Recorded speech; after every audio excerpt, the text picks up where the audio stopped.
USDA ਦੇ ਵਿੱਚ ਨੌਕਰੀ ਕਿਵੇਂ ਹਾਸਲ ਕਰ ਸਕਦੇ ਹਾਂ? ਜੀ ਮੈਂ ਜਿੰਨਾ ਚਿਰ ਮੈਂ ਤਕਰੀਬਨ 10 ਸਾਲ USD ਦੇ ਨਾਲ ਕੰਮ ਕੀਤਾ ਠੀਕ ਹੈ ਜੀ। ਤੇ ਮੈਨੂੰ ਅਕਸਰ ਹੀ ਅੱਜ ਵੀ ਕਾਲਸ ਆ ਜਾਂਦੀਆਂ ਗੀਆਂ ਵੀ ਕਾਕਾ ਤੂੰ ਨੌਕਰੀ ਕਿੱਥੋਂ ਸ਼ੁਰੂ ਕੀਤੀ ਜਾਂ ਕਿੱਦਾਂ, ਕੀ ਇਹਦਾ ਪ੍ਰੋਸੀਜਰ ਆ।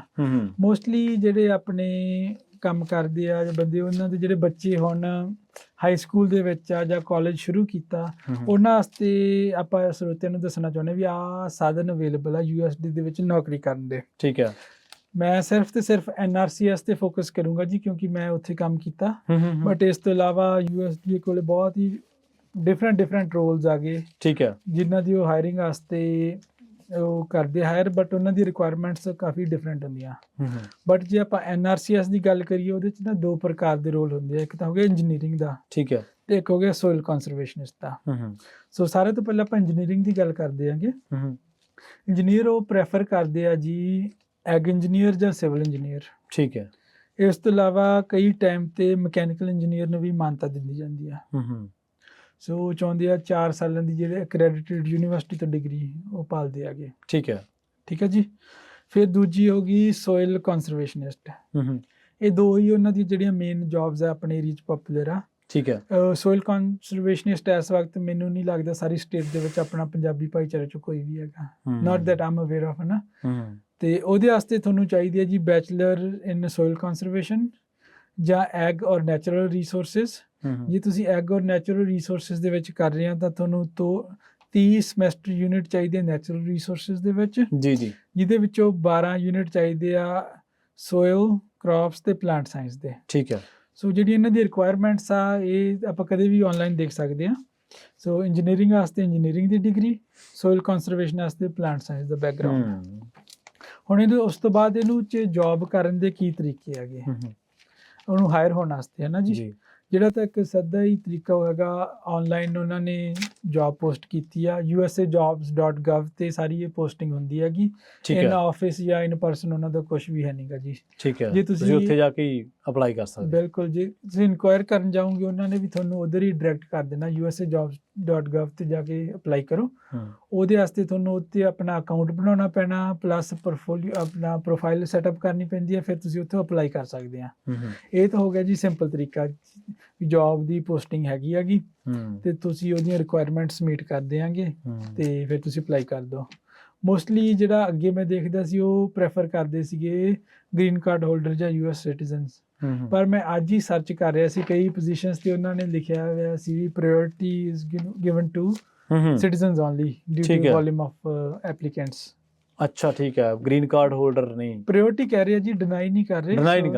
ਠੀਕ ਹੈ। ਮਤਲਬ ਉਹਨਾਂ ਨੂੰ ਪਹਿਲਾਂ ਵਿਚਾਰਿਆ ਜਾਊਗਾ। ਹਾਂਜੀ। ਸੋ ਇਹ ਤਾਂ ਹੋ ਗਿਆ ਜੀ ਸਿੱਧਾ ਜੌਬ ਤੇ ਜਾਣ ਦਾ ਤਰੀਕਾ। ਜਿਹੜਾ ਪ੍ਰੋਗਰਾਮ ਮੈਂ ਯੂਜ਼ ਕੀਤਾ ਸੀਗਾ ਇਸ ਜੌਬ ਨੂੰ ਲੈਣ ਲਈ ਉਹ ਸੀਗਾ ਪਾਥਵੇਜ਼ ਪ੍ਰੋਗਰਾਮ। ਇਹ ਪਾਥਵੇਜ਼ ਪ੍ਰੋਗਰਾਮ ਨੂੰ ਕੋਈ ਜ਼ਿਆਦਾ ਲਾਈਮਲਾਈਟ ਨਹੀਂ ਦਿੰਦੇ, ਬਟ ਆਪਣੇ ਜਿਹੜੇ ਬੱਚੇ ਹੁਣ ਸਕੂਲ 'ਚ ਆ, ਹਾਈ ਸਕੂਲ 'ਚ ਆ ਜਾਂ ਕਾਲਜ 'ਚ ਆ ਗਏ, ਜਿਹੜੇ ਇਸ ਕੰਮ 'ਚ ਜਾਣਾ ਚਾਹੁੰਦੇ ਆ, ਜੇ ਨਹੀਂ ਵੀ ਜਾਣਾ ਚਾਹੁੰਦੇ ਐਟਲੀਸਟ ਉਹ ਐਕਸਪੀਰੀਅੰਸ ਕਰਨਾ ਚਾਹੁੰਦੇ ਆ ਵੀ ਕੀ ਮੈਂ ਇਸ ਰੋਲ ਦੇ ਵਿੱਚ ਫਿੱਟ ਬੈਠਦਾ ਕਿ ਨਹੀਂ, ਉਹ ਪਾਥਵੇਜ਼ ਪ੍ਰੋਗਰਾਮ ਜ਼ਰੂਰ ਦੇਖਣ। ਜਿਹੜੀ ਪਾਥਵੇਜ਼ ਦੀ ਜਿਹੜੀ ਐਡਵਰਟਾਈਜ਼ਮੈਂਟ ਉਹ ਵੀ usajobs.gov ਤੇ ਹੀ ਹੁੰਦੀ ਆ ਅਪਲਾਈ ਕਰਨ ਵਾਸਤੇ। ਪਰ ਜਿਹੜਾ ਇਹਦੀ ਅਨਾਊਂਸਮੈਂਟ ਆ ਜਾਂ ਉਹਦੀ ਹੋਰ ਡਿਟੇਲਸ ਆ ਤੁਸੀਂ ਆਪਦੇ ਕਿਸੇ ਵੀ USDA ਦੇ NRCS ਦੇ ਆਫਿਸ 'ਚੋਂ ਪਤਾ ਕਰ ਸਕਦੇ ਆ। ਪਾਥਵੇਜ਼ ਹੁੰਦਾ ਕੀ ਆ ਜੀ, ਇਹ ਤੁਹਾਨੂੰ 2 ਸਾਲਾਂ ਦੀ ਪੇਡ ਇੰਟਰਨਸ਼ਿਪ ਦਿੰਦੇ ਆ। ਠੀਕ ਹੈ। ਉਹਦੇ ਵਿੱਚ ਤੁਸੀਂ 1 ਸਾਲ ਇੱਕ ਆਫਿਸ 'ਚ ਭੇਜਦੇ ਆ, 1 ਸਾਲ ਦੂਜੇ ਆਫਿਸ 'ਚ ਭੇਜਦੇ ਆ। ਜਿਹੜੀ ਦੀ ਟਾਈਮ ਲਾਈਨ ਹੁੰਦੀ ਆ ਕੰਮ ਦੀ 2 ਸਾਲਾਂ ਦੀ, ਉਹ ਮੋਸਟਲੀ ਨਾ ਜਿਹੜੀ ਬੱਚਿਆਂ ਦੀ ਸਮਰ ਬ੍ਰੇਕ ਹੁੰਦੀ ਆ ਉਦੋਂ ਹੁੰਦੀ ਆ। 3 ਮਹੀਨੇ ਹੁਣ ਕਰ ਲਏ, 3 ਅਗਲੇ ਸਾਲ ਕਰ ਲਏ। ਠੀਕ ਹੈ। ਉਹਦੇ ਵਿੱਚ ਤੁਸੀਂ ਕੀ ਕਰ ਸਕਦੇ ਵੀ ਤੁਹਾਨੂੰ ਐਕਸਪੀਰੀਅੰਸ ਮਿਲ ਜਾਂਦਾ ਵੀ ਕਮਿਟ ਕਰਨ ਤੋਂ ਪਹਿਲਾਂ ਕੀ ਮੈਂ ਇਸ ਰੋਲ ਦੇ ਵਿੱਚ ਮੈਂ ਫਿੱਟ ਕਰ ਸਕਦਾ, ਕੀ ਮੈਨੂੰ ਇਹ ਚੀਜ਼ ਪਸੰਦ ਆ ਨਹੀਂ। ਇੱਕ ਤਾਂ ਤੁਹਾਨੂੰ ਇਹਦੇ 'ਚ 2 ਬੈਨੀਫਿਟ ਆਪਣੇ ਸਰੋਤਿਆਂ ਨੂੰ ਮਿਲਦੇ ਆ ਜਿਨ੍ਹਾਂ ਦੇ ਬੱਚੇ ਇਸ ਪ੍ਰੋਗਰਾਮ ਵੱਲ ਜਾਣਾ ਚਾਹੁੰਦੇ ਆ। ਇੱਕ ਤਾਂ ਤੁਹਾਨੂੰ ਪੇਡ ਇੰਟਰਨਸ਼ਿਪ ਮਿਲ ਜਾਂਦੀ ਆ, ਤੁਹਾਨੂੰ ਐਕਸਪੀਰੀਅੰਸ ਮਿਲ ਜਾਂਦਾ। ਸਹੀ। ਜੇ ਤੁਹਾਨੂੰ ਲੱਗਦਾ ਤੁਸੀਂ ਇਸ ਜੌਬ ਦੇ ਵਿੱਚ ਤੁਹਾਨੂੰ ਲੱਗਦਾ ਇਸ ਪ੍ਰੋਗਰਾਮ ਦੇ ਵਿੱਚ ਫਿੱਟ ਬੈਠੇ ਆ, ਹੈ ਨਾ ਜੀ, ਫਿਰ ਉਹਨਾਂ ਦੀਆਂ ਕੁਛ ਕੁ ਰਿਕੁਆਇਰਮੈਂਟਸ ਆ। ਤੁਸੀਂ 640 ਘੰਟੇ ਪੂਰੇ ਕਰਨੇ ਹੁੰਦੇ ਕੰਮ ਤੇ, ਆਪਣੀ ਡਿਗਰੀ ਕੰਪਲੀਟ ਕਰਨੀ ਹੁੰਦੀ ਆ ਇਨ ਗੁੱਡ ਸਟੈਂਡਿੰਗ, ਹੈ ਨਾ। ਤੇ ਜਿਹੜੇ ਉਹਨਾਂ ਦੇ ਪਰਫਾਰਮੈਂਸ ਰਿਵਿਊ ਜਾਂ ਕੰਮ ਤੇ ਸੋਹਣਾ ਪਰਫਾਰਮ ਕਰਨਾ, ਉਸ ਦਾ ਨਤੀਜਾ ਇਹ ਨਿਕਲਦਾ ਜੀ ਉਹ ਤੁਹਾਨੂੰ ਗਾਰੰਟੀਡ ਜੌਬ ਦਿੰਦੇ ਆ, ਕੋਈ ਠੀਕ ਆ। ਇੰਟਰਵਿਊ ਨਹੀਂ, ਕੁਛ ਨਹੀਂ, ਲੋਕੇਸ਼ਨ ਨਹੀਂ ਹਜੇ ਸਿਲੈਕਟ ਕਰ ਸਕਦੇ, ਉਹ ਤੁਹਾਨੂੰ 3 ਆਪਸ਼ਨਸ ਦੇ ਦੇਣੀਆਂ ਜਦੋਂ ਤੁਹਾਡੀ ਕਨਵਰਜਨ ਤੋਂ ਬਾਅਦ ਵੀ ਭਾਈ ਆਹ 3 ਆਪਸ਼ਨਾਂ ਤੂੰ ਦੱਸ ਕਿੱਥੇ ਜਾਣਾ ਚਾਹੁੰਦਾ। ਫਿਰ ਤੁਹਾਡੀ ਮਰਜ਼ੀ ਹੈ, ਤੁਸੀਂ ਨਹੀਂ ਜਾਣਾ, ਜੇ ਜਾਣਾ ਪਰ ਇੱਕ ਤੁਹਾਡੇ ਵਾਸਤੇ ਰਾਹ ਖੁੱਲ ਜਾਂਦਾ ਜੀ ਜੌਬ ਕਰਨ ਦਾ। ਇਹ ਤਾਂ ਹੋ ਗਿਆ ਜੀ ਇੱਕ ਸਿੱਧਾ ਤਰੀਕਾ ਜਾਣ ਦਾ। ਦੂਜਾ ਪਾਥਵੇਜ਼, ਜਿਹੜਾ ਦਾ ਤੀਜਾ, ਚਲੋ ਆਪਾਂ ਹੁਣ ਜਿਹੜਾ ਮੈਨੂੰ ਇੱਕ ਹੋਰ ਇਸ਼ੂਜ਼ ਆਉਂਦਾ ਉਹ ਪੁੱਛਦੇ ਆ ਵੀ ਕਿਹੜਾ ਪ੍ਰੋਗਰਾਮ ਖੁੱਲ ਗਿਆ, ਕਿਹੜੀ ਗ੍ਰਾਂਟ ਆ ਗਈ ਜਾਂ ਕਿੱਦਾਂ। ਉਹਦੇ ਵਾਸਤੇ ਜਿਹੜਾ NRCS ਦਾ ਆਫਿਸ ਆ ਉਹ ਹਮੇਸ਼ਾ ਹੀ ਵੋਲੰਟੀਅਰ ਲੱਭਦਾ ਰਹਿੰਦਾ। ਠੀਕ ਹੈ। ਸੋ ਅਰਥ ਟੀਮ ਵੋਲੰਟੀਅਰ ਕਹਿੰਦੇ ਆ ਜੀ ਉਹਨਾਂ ਨੂੰ। ਸੋ ਬੇਸਿਕਲੀ ਉਹਦੇ ਵਿੱਚ ਤੁਹਾਨੂੰ ਪੇ ਨਹੀਂ ਮਿਲਦੀ, ਪਰ ਤੁਸੀਂ ਕੁਛ ਕੁ ਘੰਟੇ ਵੀਕ 'ਚ, ਇੱਕ ਦਿਨ 4 ਘੰਟੇ ਤੁਸੀਂ ਆਫਿਸ ਦੇ ਵਿੱਚ ਕੰਮ ਕਰ ਸਕਦੇ ਹੋ ਉਹਨਾਂ ਦੇ ਨਾਲ। ਠੀਕ ਹੈ। ਉਹਦੇ ਵਿੱਚ ਕੀ ਬੈਨੀਫਿਟ ਹੁੰਦਾ ਵੀ ਜਿਨ੍ਹਾਂ ਦੇ ਤੁਹਾਡੀ ਫੈਮਿਲੀ ਦੇ ਵਿੱਚ ਕੋਈ ਖੇਤੀ ਨਾਲ ਇਨਵੋਲਵਡ ਆ, ਤੁਹਾਨੂੰ ਫਸਟ ਹੈਂਡ ਇਨਫੋਰਮੇਸ਼ਨ ਪਤਾ ਲੱਗਦੀ ਰਹਿੰਦੀ ਕਿਹੜਾ ਪ੍ਰੋਗਰਾਮ ਆ, ਕਿੱਦਾਂ। ਫਿਰ ਉਹ ਵੋਲੰਟੀਅਰ ਇੰਟਰੈਕਸ਼ਨ ਵੀ ਹੁੰਦੀ ਰਹੀ, ਇੰਟਰੈਕਸ਼ਨ ਹੁੰਦੀ ਹੈ ਜੀ, ਬਿਲਕੁਲ ਅਪ ਟੂ ਡੇਟ, ਪਲੱਸ ਸਿੱਖਣ ਨੂੰ ਬਹੁਤ ਮਿਲਦਾ, ਸਾਡਾ ਐਕਸਪੀਰੀਅੰਸ ਬਣਦਾ ਕਰੀਅਰ ਅੱਗੇ ਗਰੋ ਕਰਨ ਵਾਸਤੇ। ਤੇ ਜੇ ਤੁਹਾਨੂੰ ਉੱਥੇ ਹੀ ਲੱਗਦਾ ਵੀ ਇਹ ਕਰੀਅਰ ਮੇਰੇ ਵਾਸਤੇ ਫਿੱਟ ਨਹੀਂਗਾ, ਫਿਰ ਤੁਸੀਂ ਉੱਥੇ ਹੀ ਛੱਡ ਕੇ ਸਕਿਪ ਕਰ ਸਕਦੇ ਆ। ਸੋ ਇਹ ਤਾਂ ਅਸੀਂ ਆਪਣੇ ਰਾਜ USA ਜੌਬਸ ਤੇ ਜਾ ਕੇ। ਵਲੰਟੀਅਰ ਦੇ ਬਾਰੇ ਜੇ ਅਪਲਾਈ ਕਰਨਾ ਚਾਹੁੰਦੇ ਤਾਂ ਫਿਰ ਵੀ ਆਪਾਂ ਉਹਦੇ ਵਾਸਤੇ ਤੁਹਾਨੂੰ ਵਾਕ ਇਨ ਕਰ ਸਕਦੇ ਹਾਂ ਜੀ ਕਿਸੇ ਵੀ ਆਫਿਸ 'ਚ। ਠੀਕ ਹੈ। ਫ੍ਰੈਜ਼ਨੋ ਦੇ ਵਿੱਚ ਵੀ ਵਾਈਸੇਲੀਆ, ਹੈਂਡਫੋਰਡ, ਜਿੱਥੇ ਵੀ ਮੋਸਟਲੀ ਫ੍ਰੈਜ਼ਨੋ 'ਚ ਹੀ ਆਪਣੇ ਬੰਦੇ ਜ਼ਿਆਦੇ ਆ। ਯੂਬਾ ਸਿਟੀ ਖਾਸ ਕਰਕੇ 2 ਸ਼ਹਿਰਾਂ ਦੇ ਵਿੱਚ ਮੋਸਟਲੀ ਆਪਣੇ ਜਿਹੜੇ ਹੈਗੇ ਉਹ ਜ਼ਿਆਦੇ ਆ, ਤੇ ਉਹ ਹਮੇਸ਼ਾ ਹੀ ਲੱਭਦੇ ਰਹਿੰਦੇ ਆ ਪੰਜਾਬੀ ਬੋਲਣ ਵਾਲਾ ਕੋਈ ਬੰਦਾ। ਵਧੀਆ। ਸੋ ਇਹ ਕਾਫੀ ਗੁੱਡ ਫਿੱਟ ਆ ਗਈ। ਜਿਹੜੇ ਸੋਚਦੇ ਆ ਵੀ ਅਸੀਂ ਇਸ ਪਾਸੇ ਨੂੰ ਜਾਣਾ ਹੈ, ਕਰੀਅਰ ਬਣਾਉਣਾ ਹੈ, ਉਹਨਾਂ ਦੇ ਲਈ ਤਾਂ ਇਹ ਬਹੁਤ ਵਧੀਆ ਮੌਕਾ। ਚਲੋ ਐਜ਼ ਏ ਵਲੰਟੀਅਰ ਵੀ ਜੇ ਕੋਈ ਕੰਮ ਕੀਤਾ ਜਾਵੇ ਘਰੇ ਬੈਠਣ ਨਾਲ ਤਾਂ ਉਹ ਵੀ ਠੀਕ ਹੈ। ਬਿਲਕੁਲ ਜੀ। ਵਲੰਟੀਅਰ ਤੋਂ ਅਗਲਾ ਸਟੈਪ ਫਿਰ ਪਾਥਵੇਜ਼ ਆ ਜੀ। ਤੁਸੀਂ ਮੰਨ ਲਓ ਪਹਿਲਾਂ ਵਲੰਟੀਅਰ ਕਰਦੇ ਆ, ਫਿਰ ਉਹ ਅੰਦਰ ਖਾਤੇ ਪਾਥਵੇਜ਼ ਨੂੰ ਵੀ ਪ੍ਰਾਇੋਰਟੀ ਦਿੰਦੇ ਆ ਵੀ ਪਤਾ ਵੀ ਇਹ ਬੰਦੇ ਨੂੰ ਸਾਡੇ ਪ੍ਰੋਗਰਾਮਸ ਬਾਰੇ ਪਤਾ ਸਾਰਾ ਜਾਂ ਇਹਦਾ ਇੰਟਰਸਟ ਹੈ, ਐਕਸਪੋਜ਼ਰ ਹੈਗਾ। ਹਾਂਜੀ, ਐਕਸਪੋਜ਼ਰ ਹੈਗਾ ਜਾਂ ਇਹਦੇ 'ਚ ਸੰਭਾਵਨਾਵਾਂ ਹੈਗੀਆਂ। ਉਹ ਫਿਰ ਸਿਸਟਮ ਤੁਹਾਨੂੰ ਖੁਦ ਵੀ ਫੜਨ ਲੱਗ ਪੈਂਦਾ। ਬਿਲਕੁਲ ਜੀ, ਬਿਲਕੁਲ। ਸੋ ਇਹ ਵੀ ਵਧੀਆ ਇੱਕ ਆਪਸ਼ਨ ਹੀ ਹੈ।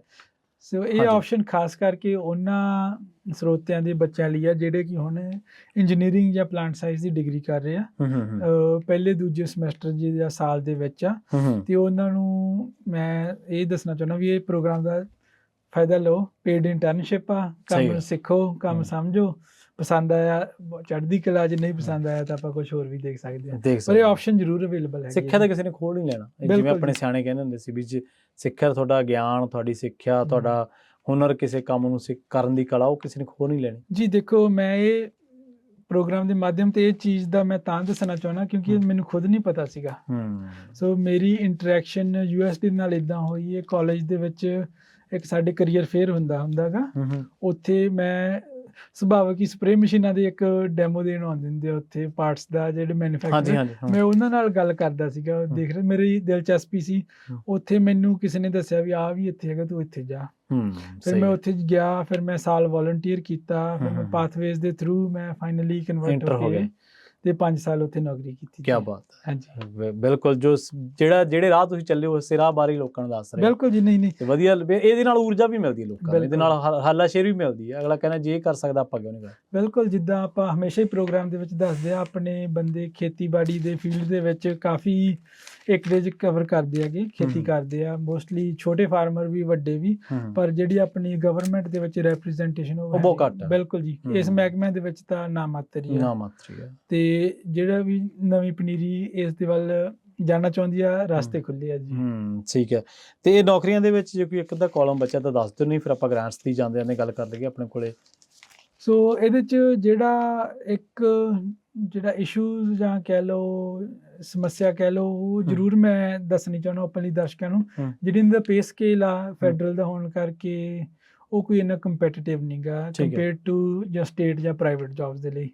ਇੱਥੇ ਮੋਸਟਲੀ ਬੰਦਾ ਉਹੀ ਟਿਕਦਾ ਜਿਹੜਾ ਜਨੂੰਨੀ ਆ ਜਾਂ ਜਿਹਨੂੰ ਇਸ ਚੀਜ਼ ਦਾ ਪੈਸ਼ਨ ਹੈਗਾ। ਸੋ ਫਾਈਨੈਂਸ਼ੀਅਲ ਕਈ ਵਾਰੀ ਇਹ ਅਬਸਟੇਨ ਬਣ ਜਾਂਦਾ ਹੈਗਾ, ਪਰ ਐਜ਼ ਪਰ ਐਜ਼ ਬੈਨੀਫਿਟਸ ਜਾਂ ਹੋਰ ਸੇਵਾਵਾਂ, ਪੇਡ ਲੀਵ, ਉਹ ਬਹੁਤ ਵਧੀਆ ਜੀ। ਠੀਕ ਹੈ। ਬਟ ਇਸ ਵਰਥ ਸ਼ਾਟ ਹੈ ਨਾ, ਜੇ ਨਹੀਂ ਪਸੰਦ ਆਇਆ ਤਾਂ ਨਹੀਂ, ਪਰ ਆਪਣੀ ਕਮਿਊਨਿਟੀ ਨੂੰ ਇਹ ਪੋਜੀਸ਼ਨਸ ਫਿਲ ਕਰਨ ਦੀ ਬਹੁਤ ਜ਼ਰੂਰਤ ਆ ਜੀ। ਫਿਰ ਉਹਦੇ ਨਾਲ ਕਿਸਾਨਾਂ ਨੂੰ ਵੀ ਥੋੜਾ ਜਿਹਾ ਹੌਸਲਾ ਮਿਲਦਾ ਵੀ ਬਹੁਤ ਸਾਡੇ help ਬੰਦੇ ਹੁੰਦੀ ਹੈਗੇ ਹੈ ਜੀ। ਆ, ਹਨਾ? ਹਾਂ। ਦੇਖੋ ਜਿੰਨੇ ਚਿਰ ਮੈਂ ਕੰਮ ਕਰਦਾ ਸੀਗਾ ਉਹ ਮੈਂ ਇਕੱਲਾ ਹੀ ਪੰਜਾਬੀ ਬੋਲਣ ਵਾਲਾ ਸੀਗਾ, ਸੋ ਸਾਰੀ ਸਟੇਟ ਦੀਆਂ ਕਾਲਸ ਮੈਨੂੰ ਆਉਂਦੀਆਂ ਸੀ।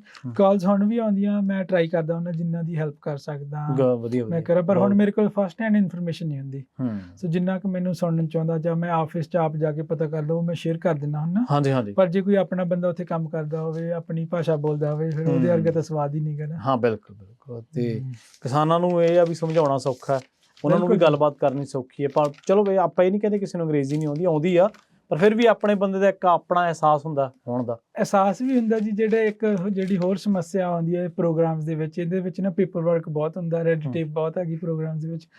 ਕੰਮ ਕੁਛ ਵੀ ਨਹੀਂ ਹੁੰਦਾ, ਪਰ ਉਹਨੂੰ ਪੇਪਰ ਵਰਕ ਦੇ ਵਿੱਚ ਇੰਨਾ ਕੁ ਉਲਝਾ ਲਿਆ ਜਾਂਦਾ ਵੀ ਆਮ ਬੰਦਾ ਉਹੀ ਡਰ ਜਾਂਦਾ ਹੈਗਾ, ਛੱਡ ਜਾਂਦਾ ਖੇੜਾ, ਛੱਡ ਜਾਂਦਾ ਵੀ ਇਹ ਤਾਂ 40-50 ਪੇਪਰਾਂ ਤੁਹਾਨੂੰ ਬੰਡਲ ਫੜਾ ਦੇਣਾ ਵੀ ਭਰ ਲਿਓ। ਸੋ ਪਰ ਉਹ ਹੁੰਦਾ ਕੁਛ ਨਹੀਂ ਗਾ, ਡਰਨ ਵਾਲੀ ਗੱਲ ਨਹੀਂ ਗੀ। ਸਹੀ ਗੱਲ। ਪਰ ਜੇ ਉੱਥੋਂ ਕੋਈ ਤੁਹਾਡਾ ਆਪਣਾ ਬੰਦਾ ਉੱਥੇ ਕਿਹੜਾ ਤੁਹਾਨੂੰ ਗਾਈਡ ਕਰਦਾ ਹੋਵੇ, ਫਿਰ ਉਹ ਫਰਕ ਪੈ ਜਾਂਦਾ ਜੀ। ਬਿਲਕੁਲ।